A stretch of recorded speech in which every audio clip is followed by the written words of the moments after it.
คู่ก็ค่อยระวังเหี้ยขาดเลยโอ้ตัวเดียว นานแล้ว นะ เอาบัวรุดน้อยเอาดีๆ ติ๊กดีเอาผลงานวันนี้ถือว่ามานะพี่น้องเลยโอ้จะมีเวลาลาบได้เนาะตัวใหญ่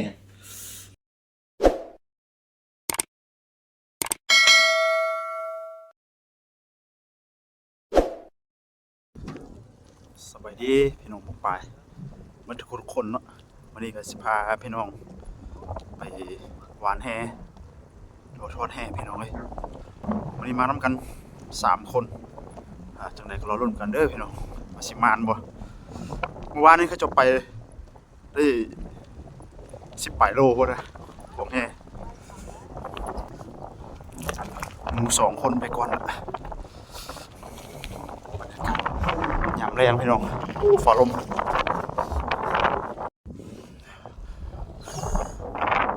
บรรยากาศ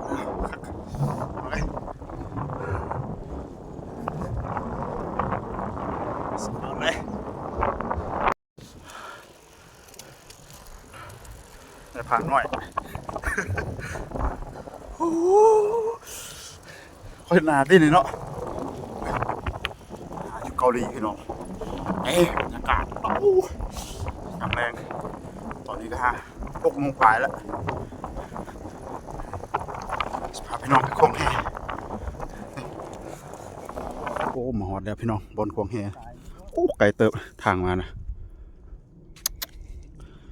ประมาณ 2-3 กิโลสิมาฮอดนี่ต้องให้เบิ่งดูเรือพานนะเมื่อวานนี่เขาได้18 โล 11 โลนะโอ้นี่บรรยากาศพี่น้องเลยนี่ของน้ำตัวนี้แล้วชัวร์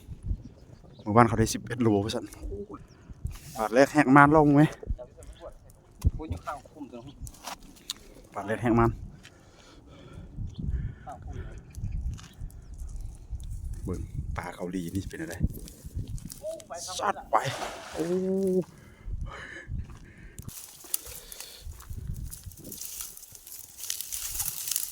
บาทแรกพี่น้องชิมหานหมดบาทแรกแหกมันได้ปะ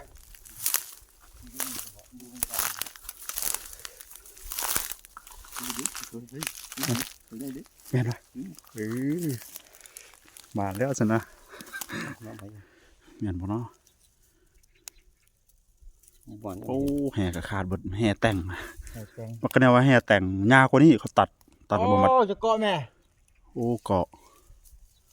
โอ้เกาะได้โอ้ดินไอ้ตัวใหญ่ออกแท้ตัวน้อยตัวใหญ่มันก็ออกแล้วเนาะโอ้ตัวใหญ่แหดหนึ่งนิดเก็บบานจะโตตัวเดียวอ่ะดูตัวเดียวนะพอดีแล้วในบ้านเราโตโอเคแล้วนะวันบุญกรรมโอ้เขาได้18 โลเนาะเบิ่งเกือบเต็มเป่าดีนะเขาได้เมื่อวานนะคือเขาคอสนะเอารุ่นต่อไปพี่น้อยได้ตัวนึงละยินกันหนึ่งบนไฟอยู่ตัวที่2ตัวบักใหญ่ตัวบักใหญ่โอ้บ่ทันถ่ายซ้ำอุ้ยบอลปอดเลยคุบเอาก็ค่อยระวังเหี้ยขาดเลยโอ้ตัวเดียวน านแล้วนะเอาบัวรุดน้อยเอาดีๆติ๊กดีๆอ้าวบ้วนอยู่แถวนี้แหละโอ้ตัวบักใหญ่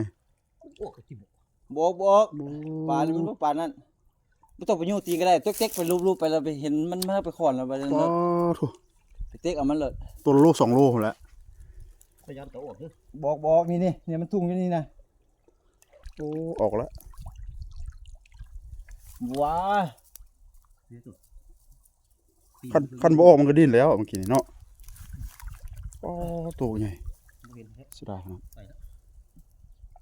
โอ้ทำตรงวางโอ้ตัวใหญ่คือบ่ฮุบเลยเขาบอกไปเต็กเอาอย่างวะปกติมันจะฮุบกับบ่ฮุบเลยจับมันก็เลยมันอยู่แถวนี้แหละที่ไปใส่อ๋อตัวใหญ่โอ้เสียดายเพิ่งยังมาเห็นวะผมพอเนาะแล้วสับเอาไหมในผ่านหน่อย ลองมือจากบาทดู ได้อยู่ตัวใหญ่เจออยู่ ได้ปะอู้ได้อยู่ได้ตัวหนึงนะมาละมันละ เดือนโดดตกเลยบ่ปลาไม่ใช่ดินใช่บ่ปลาเนี่ยต้องอย่างตกเนี่ย มันหนาวเด้ เฮ้ย ปลามันหนาว มันไข่มันเลย โอ้ใหญ่เติบน้องเฮ้ยได้สองตัวละ เพื่อนพวงวันนี้บาทที่ไข่จะโลกไป นี่พี่น้องตัวที่สองโอ้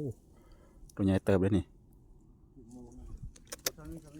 โอ้เมื่อวานได้บ้านเดียวได้โลปลายผมละอ๋อถูก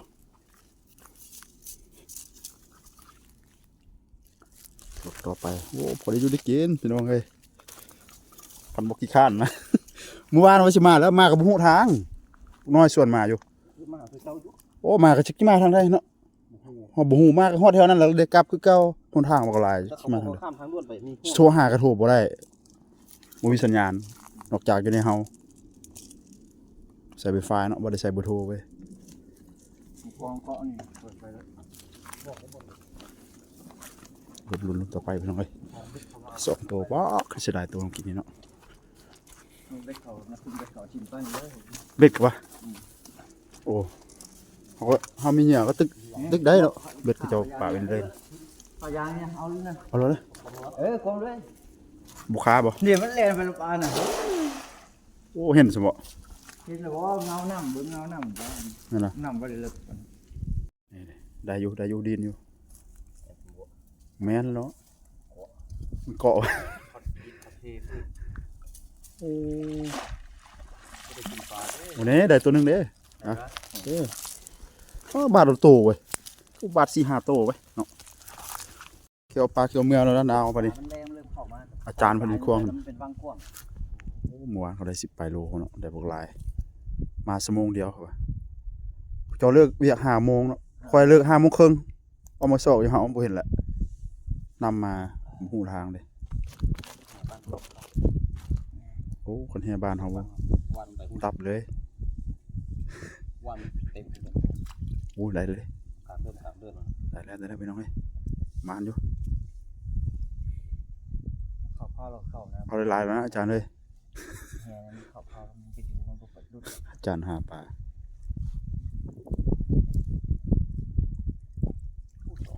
สองตัวได้ตัวใหญ่เด้เนาะ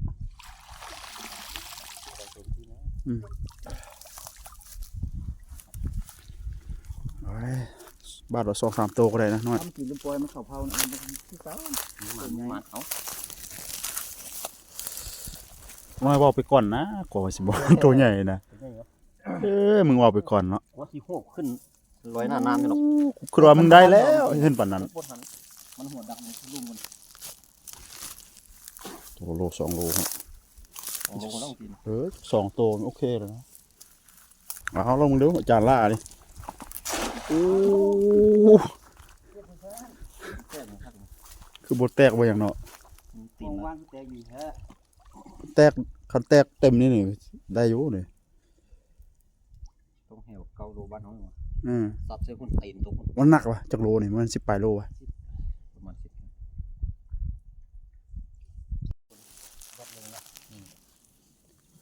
มองมันเองสิโอ้ยเก็บเป็นบ่รอดแล้วเบิ่งนี่ปลาลายปะนี่โอ้ได้2 ตัวพอได้กินเนาะ4-5 ตัวละซัดไปไ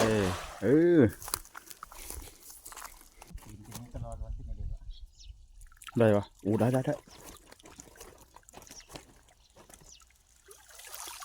โอ้จันลาได้ ช่วงบาดที่เลย ปุ๊บคือฝูงมันจึงเบิ่งรถถึงโลแหละ ฟูงเนาะเต็มกระสอบนี่บาทละโลไหมเนาะโอ้เขาหากินอยู่คลองบ่น้องง่ายเนาะบักกะแนวมันก็ได้ปลาอยู่นี่บักหลายเด้เท่าละ10 ปลายโลพวกไอ้ห้ำเขาก็มานี่แหละเท่าละ10 ปลายโลเข้ามานี่นะบรรยากาศยามแรง กู กูยังบ่เห็นหนาวเปียกบ่ได้ โอ้ปลาได้มงประมาณโลนึงเลยได้นี่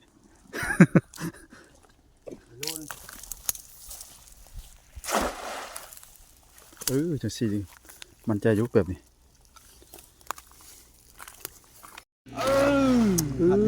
จังสิแบบปลาแท้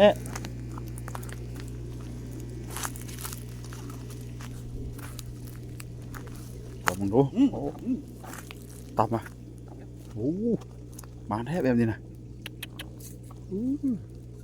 เอาบาละโลแล้วนะปลาน้อยใหญ่มันเกลียวนะ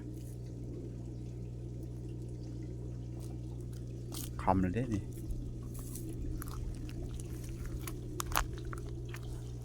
คุณนะโอ้ตับ เกาะไป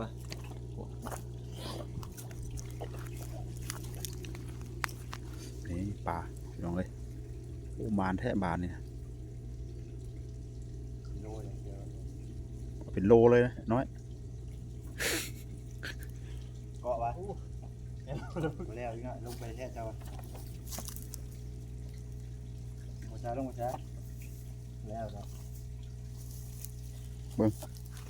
โดดลงนะโดดลงนะ ว้าไปดูจังไหนครับวางถุงครับ ปลาใหญ่ปะเดี๋ยวลงงมวันนี้หุบเลยหุบเลย มาเลย อ๋อโหครับโอ้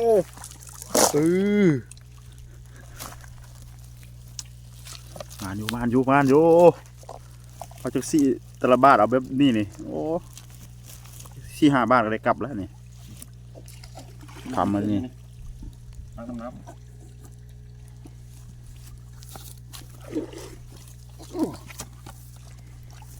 เก็บหดปลาสลิป ปลาอย่างนี้นะตีนมันนะ เข่ง คือปลาเปลี่ยนเฮ้ย บ่แม่นปลาเข็งแก็บเวิร์ดนะโอ้ตัวใหญ่เติบบ่จับโซ่แล้วหน่อยตัวใหญ่จับโซ่แล้ว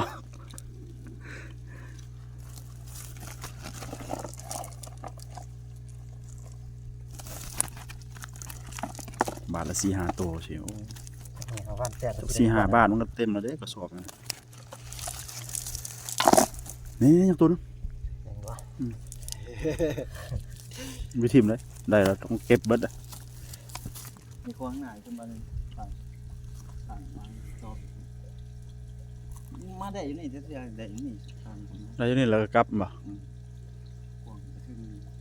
ตัวใหญ่ไปได้เพิ่งวางกว้างเลยถ่ามันยางเราก็เห็นมันจริงควาง แถวเนื้อมันนะ มันกว้างวงมันกว้าง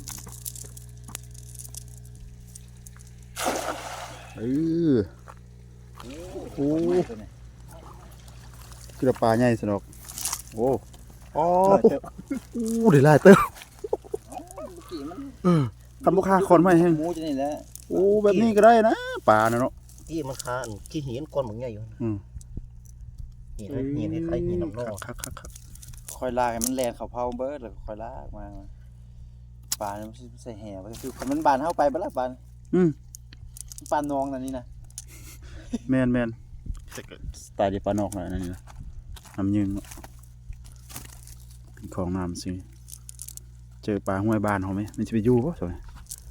ไปอาลาดเนาะไอ้พี่น้องเอาได้กินแทะปลาเกาหลี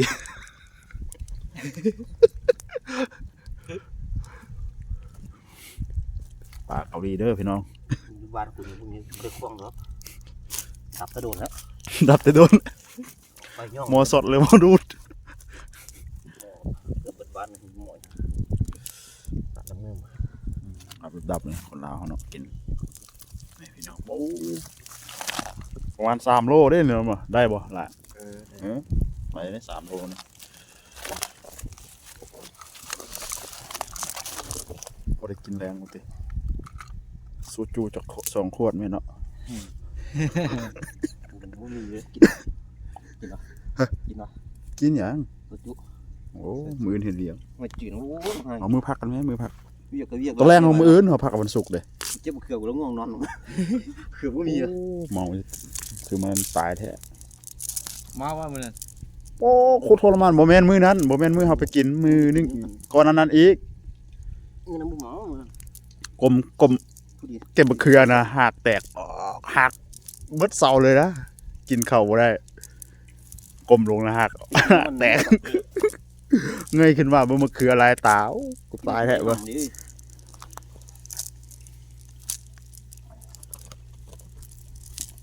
บ้านนี้มันคำเลยน้อย ข้างหน้าเลยแย่มุมเลยนี่ เอาห่างๆแล้วนะมันป่า มันไปแล้วมันเป็นวันเป็นเวือดไปแล้ว มันนะแม่นั่นน่ะซัดเข้าไปไม่แท้หมดนี่นะโอ้ได้บาท4-5ตัวบ่อยากกลับแท้เนาะวันศุกร์จัดการรถเอา2คนน้อยเอาครึ่งมื้อพอละ2 ชั่วโมง วางขายตลาดนัด หมู่ป่านั่นแต่บ่มึงบ่ไปก่อนบักหานี่อะไรมึงจิบ่มานนะมื้อเช้านี่มันเว้าเลยมื้อสวยวางแรงเลยเฮ็ดลาบเฮ็ดหยังกันพุ่นนะยังบ่ทันมาเด้วางแผนเฮ็ดลาบแล้วโอ้ตายคันตัวนั้นก็ลาบได้ เจออยู่บ้านเฮาก็ว่าได้กินแจ่วแท้อยู่บ้านเฮานะ เว้าไปก่อนนะอันนี้ปลาลายซื่อๆยังได้กินนะ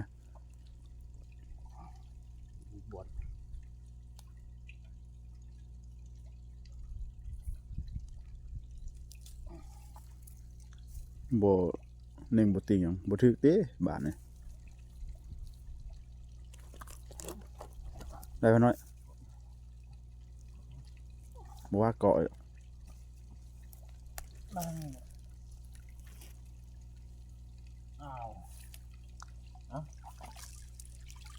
ันคือออกมันตัว บ่ได้จักตัวซ้ำละมืดแล้วพี่น้อยโอ้ปอปลาใหญ่เด้เนาะบ่อนพุ่น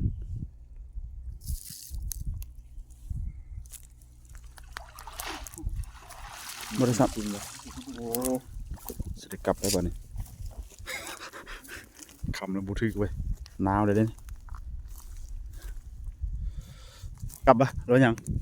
อีกบ้านนึงวะ เนี่ยกวางเถอะปากน้ำ นี่วะ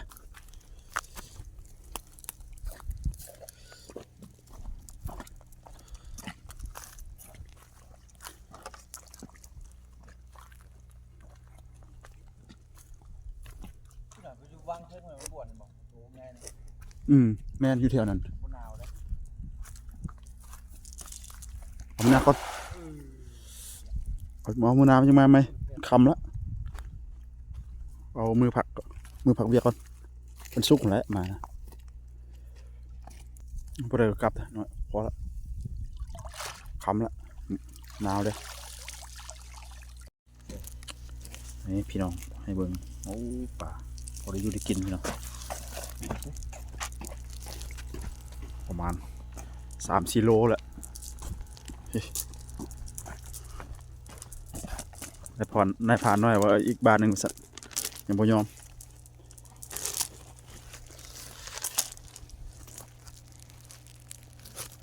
โอ้นี่แหละมีปลาลายปลาน้อยนะไปงมดูกล่องอะไร บาทสุดท้ายบอลเก่าบอลมานเมื่อกี้นี่บอลได้หลายโต เลยข้างหน้าเลย สาดเข้าไปสิบ่เกาะบ่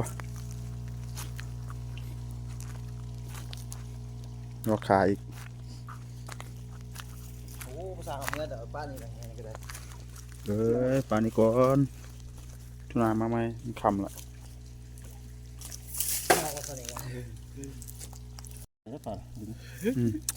โอ้มาเองเนอะบาทนี้เนาะไปที่ลงกูว่ายืนควงบนเดี่ยวนี่ก็ได้นะไม่ต้องไปนะบนอื่นนะ นี่หินเหรอเฮ้ยมันดึงมือ โดดลงเลยนะบาทสุดท้ายพอกับนาวคิดโคนบัดกลับดิคิดผิดเนาะไอเติบเว้ยคือสิมาฮอดประมาณ20 นาทีพุ่นเนาะ ก่อนเด้ออันนี้ยิงไม่ตึ๊บ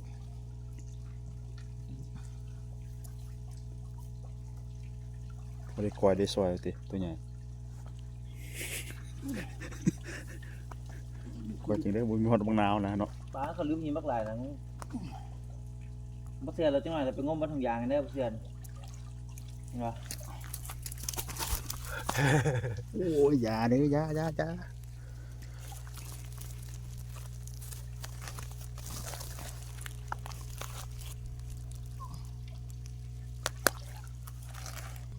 ป่าลายพะนะพุ่นน่ะนอกแห้พุ่นน่ะ เออโอ้นี่เกาะอยู่นะ กบพวกน้อยบ่อยากกลับแล้วป่าลายวันนี้โอ้ ตัวใหญ่นะ ใหญ่ยังได้เห็นตัวน้อยเนาะโอ้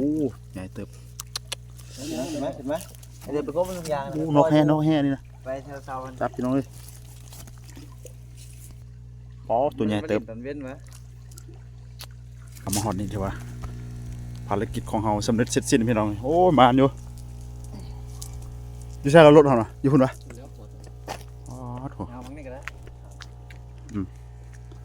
อ้าวใครเข้ามาเบิ่งก็ฝากกดไลค์กดแชร์กดติดตามด้วยเด้อพี่น้องวิถีชีวิตคนต่างแดนหาอยู่หากินโอ้โหประมาณอยู่พี่น้องมาพี่น้องเบิ่งนี่ป่าหมดนี่มานำในผ่านละ ฟูนำทางนี่เนาะ คันบ่มีเรามานี่ถือว่าบ่ฮู้มื้อวานว่าสิมานำอยู่บ่ฮู้ว่าอยู่หม่องใดอยู่แก่ใดเนาะพี่น้องสำหรับคลิปนี้ก็ฝากไว้พอสำนี้คลิปหน้าจะพอกันไหมเนาะสบายดี